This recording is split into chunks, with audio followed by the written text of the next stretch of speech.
सटाणा येथील हस्ती बँकेच्या सटाणा शाखेमार्फत नववर्ष 2026च्या आकर्षक व देखण्या दिनदर्शिकेचे प्रकाशन उत्साहपूर्वक वातावरणात करण्यात आले।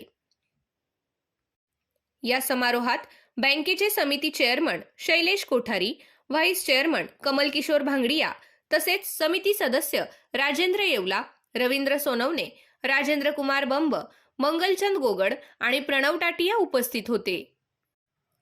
कार्यक्रमात सटाण्यातील नामवंत व्यापारी व बँकेचे ग्राहक डॉक्टर सतीश लुंकड, आधार व्यवस्थापक राजेंद्र अहिरे, समको बँकेचे संचालक रमणलाल छाजेड, पत्रकार विश्वास मामा चंद्रात्रे, देवेंद्र वाघ, शशिकांत कापडनीस, सुनील येवला, सचिन बंब, दिलीप सोनवणे, सुरेश येवला, प्रदीप भांगडिया, नंदकिशोर भांगडिया, मनोज दंडगवाळ आदी मान्यवर मोठ्या संख्येने उपस्थित होते। त्याचबरोबर बँकेचे कर्मचारी, पिग्मी एजंट आणि ग्राहक वर्गानेही मोठ्या उत्साहाने उपस्थिती दर्शवली। समिती चेअरमन शैलेश कोठारी यांनी मनोगत व्यक्त करताना सांगितले की हस्ती बँक गेली अनेक वर्षे ग्राहकाभिमुख उपक्रम राबवत आहे। दरवर्षी प्रकाशित होणारी आमची दिनदर्शिका ही केवळ दिनदर्शिका नसून ग्राहकांशी असलेले आपुलकीचे नाते दृढ करणारा सेतू आहे। 2026 साठीची ही आकर्षक दिनदर्शिका प्रत्येक ग्राहकाच्या घरात वर्षभर बँकेच्या सेवांची आठवण करून देत राहील, असे ते म्हणाले।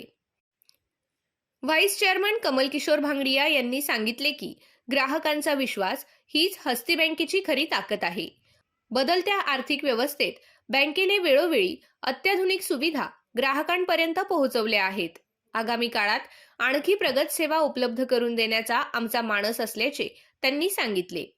कार्यक्रमादरम्यान बँकेच्या गुणवैशिष्ट्यांवरही भाष्य करण्यात आले।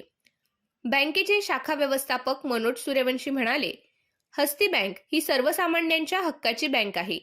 लोकप्रेमामुळे नावारूपाला आलेल्या या संस्थेने ग्राहकांच्या गरजांसाठी कर्ज सुविधा, बचत योजना, डिजिटल बँकिंग, महिला व उद्योजकांसाठी विशेष योजना अशा अनेक महत्त्वपूर्ण सेवा उपलब्ध करून दिल्या आहेत। ग्राहकांचा विश्वास आणि सहकार्य यामुळेच बँक प्रगतीपथावर आहे, असे त्यांनी सांगितले। समारोपाप्रसंगी उपस्थित मान्यवरांचे स्वागत व आभार शाखा व्यवस्थापक मनोज सूर्यवंशी यांनी मानले। कार्यक्रमाचे संयोजन बँकेच्या कर्मचारी वर्गाने केले। आपल्या आय न्यूज चॅनलला सबस्क्राईब करण्यासाठी बेल आयकॉनला क्लिक करा आणि बातम्या वाचण्यासाठी प्ले स्टोअरवरून आय न्यूज ॲप डाउनलोड करा।